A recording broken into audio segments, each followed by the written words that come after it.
నమస్కారం. భారతీయ పురాణాల గురించి మాట్లాడుకునేటప్పుడు మనందరికీ వెంటనే గుర్తొచ్చే అత్యంత స్ఫూర్తిదాయకమైన పేరు హనుమంతుడు. అపారమైన శక్తి, దానికి మించిన భక్తి, అలాగే ఆశ్చర్యపరిచేంత వినయం.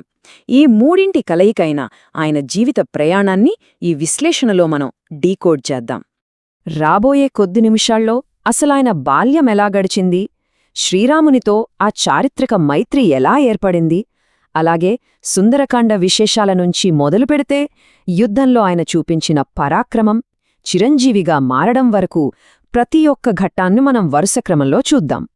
సరే, ఇక ఆలస్యం చేయకుండా వాయుపుత్రుని మూలాలు అంటే ఆయన జననం, బాల్యం ఎలా జరిగాయో అక్కడ్నించే మన విశ్లేషణను మొదలుపెడదాం. నిజంగా ఆలోచిస్తే ఒక్క పసిబడ్డలోని అమాయకత్వానికి ఎలాంటి అపారమైన శక్తి తోడైతే ఈ ఘట్టం జరుగుతుంది. ఆకాశంలో ఉదయిస్తున్న సూర్యుణ్ణి చూసి అదొక ఎర్రటి పండు అని భ్రమించి దాన్ని ఎలాగైనా తినేయాలని ఆకాశంలోకి ఎగరడం, ఆ చిన్నారి వేగాన్ని చూసి భయపడిన ఇంద్రుడు ఏకంగా తన వజ్రాయుధంతోనే దాడి చేయడం, ఇదంతా వినడానికే చాలా ఆశ్చర్యంగా ఉంటుంది కదా. అయితే ఇక్కడ అసలు పాయింట్ ఏంటంటే, ఆ ఇంద్రుని వజ్రాయుధం నేరుగా బాలుడి దవడకు తగలడం వల్ల ఆయన కింద పడిపోతాడు. మీకు తెలుసా, సంస్కృతంలో దవడను హనువు అంటారు.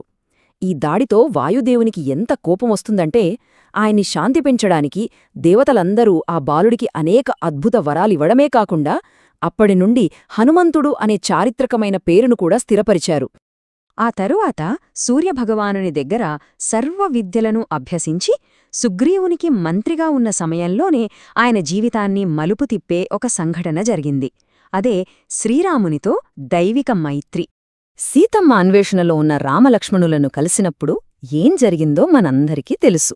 మొదట ఒక సామాన్య బ్రాహ్మణుడి రూపంలో వెళ్లి వారిని పరీక్షించిన హనుమంతుడు ఆ తర్వాత రాముని మాటతీరు, వ్యక్తిత్వానికి ముగ్ధుడై వెంటనే తన నిజరూపాన్ని చూపిస్తాడు. ఈ ఒక్క సంఘటనే ఆ తరువాత జరిగిన రామ సుగ్రీవుల మైత్రికి అతిపెద్ద పునాది అని చెప్పొచ్చు. అక్కడనుంచి అలా ముందుకు వెళ్తే సుందరకాండలోని అద్భుత ఘట్టాలు ఎదురవుతాయి. ముఖ్యంగా ఆ సముద్ర లంఘనం, సీతమ్మ అన్వేషణ, ఇవి ఎంతటి వీరోచితమైనవో ఇప్పుడు చూద్దాం. 100 యోజనాల సముద్రాన్ని దాటడమంటే ఏదో మామూలుగా ఒక పెద్ద గెంతు వేయడం కాదు కదా. సీతమ్మను వెతికే క్రమంలో తన సొంత శక్తిని మరచిపోయిన హనుమంతునికి జాంబవంతుడు ఆయన అపార శక్తిని గుర్తుచేయాల్సి వచ్చింది. ఆ తర్వాత గాలిలోకి ఎగిరిన ఆయనకు 3 అతిపెద్ద అడ్డంకులెదురయ్యాయి: మైనాక పర్వతం, సురస మరియు సింహిక. ఈ మూడింటినీ కేవలం బలంతోనే కాదు, అద్భుతమైన సమయస్ఫూర్తితో అధిగమించి ఆయన లంకను చేరుకున్నారు.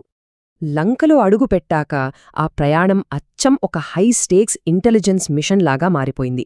అశోకవనంలో సీతమ్మను కనుగొనడం, ఆమెకు నమ్మకం కలిగించడానికి రాముడిచ్చిన ఉంగరాన్ని చూపించడం, దానికి ప్రతిగా సీతమ్మ తన చూడామణిని ఆనవాలుగా ఇవ్వడం, ఈ మొత్తం సీక్వెన్స్ చాలా లాజికల్గా అలాగే ఎంతో వ్యూహాత్మకంగా జరిగింది.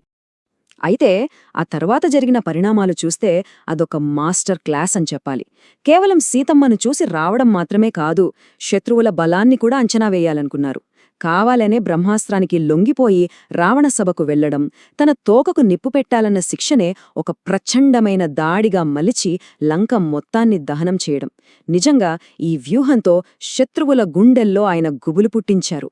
ఇక రామరావణ యుద్ధ సమయానికి వస్తే, ఆ మహాసంగ్రామంలో ఆయన చూపించిన అసాధారణ బలప్రదర్శన అంతా ఇంతా కాదు.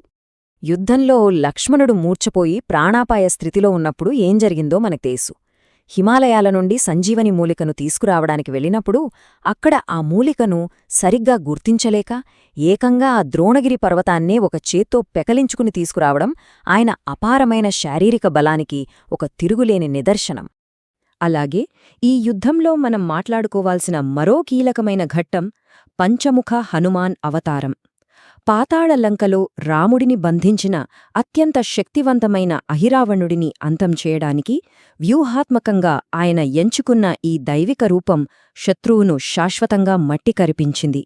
ఎప్పుడైతే యుద్ధం ముగిసి రావణ సంహారం పూర్తయిందో అప్పుడు అసలు కథ ఆయన చిరంజీవిత్వం వైపు మళ్లుతుంది. అయోధ్యలో శ్రీరాముని పట్టాభిషేకం జరిగిన తర్వాత హనుమంతుడు ఏ సామ్రాజ్యాన్నో కోరుకోలేదు, కేవలం రాముని పాదాల చెంతే ఉండిపోవాలని కోరుకున్నాడు. కాని భూమిపైనే ఉండి భక్తులందరినీ రక్షించమని రాముడొక అంతిమ ఆదేశాన్ని ఇస్తాడు. గమనించారా? ఆయన కోరుకున్నది వ్యక్తిగత కీర్తి కాదు, సాక్షాత్తు భగవంతుడు అప్పగించిన శాశ్వతమైన బాధ్యత. అందుకే లోకంలో ఎక్కడ రామనామం వినిపిస్తోందో అక్కడ హనుమంతుడు అదృశ్య రూపంలో ఉంటారు అనే ఒక అద్భుతమైన భావన ఏర్పడింది. కేవలం ఒకే ఒక్క నామంతో ముడిపడి ఉన్న ఈ అమర ఉనికి వల్లే ఆయన్ని మనం చిరంజీవి అంటున్నాం. మరి ఇంతటి అద్భుతమైన పౌరాణిక జీవితం నుంచి మనం ఆచరణాత్మకంగా నేర్చుకోవలసిన సార్వజనీనమైన పాఠాలు ఏమిటి? ఈ కథ మొత్తంలో ప్రధానంగా 3 లక్షణాలు మనకనిపిస్తాయి. 1. రాముని పట్ల ఆయనకున్న నిరూపమాన భక్తి, అంకితభావం. 2. వినయం. ఎంత అపారమైన శక్తి ఉన్నా దాని ఎప్పుడూ స్వార్థం కోసం ఉపయోగించలేదు. ఇక 3. సమయస్ఫూర్తి. లంకలో లాంటి ఊహించని పరిణామాలు ఎదురైనప్పుడు ఆయన వ్యవహరించిన తీరు నిజంగా ఒక గొప్ప కేస్ స్టడీ లాంటిది. ఇక ఈ విశ్లేషణను ముగించే ముందు మనందరం ఆలోచించాల్సిన ఒక చిన్న విషయం.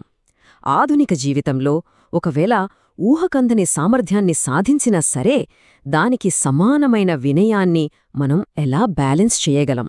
అపారమైన శక్తులున్నప్పటికీ అహంకారానికి లోను కాకుండా జీవించడం ఎలాగో ఆయన జీవితం ఒక అద్భుతమైన మార్గదర్శిగా నిలుస్తుంది.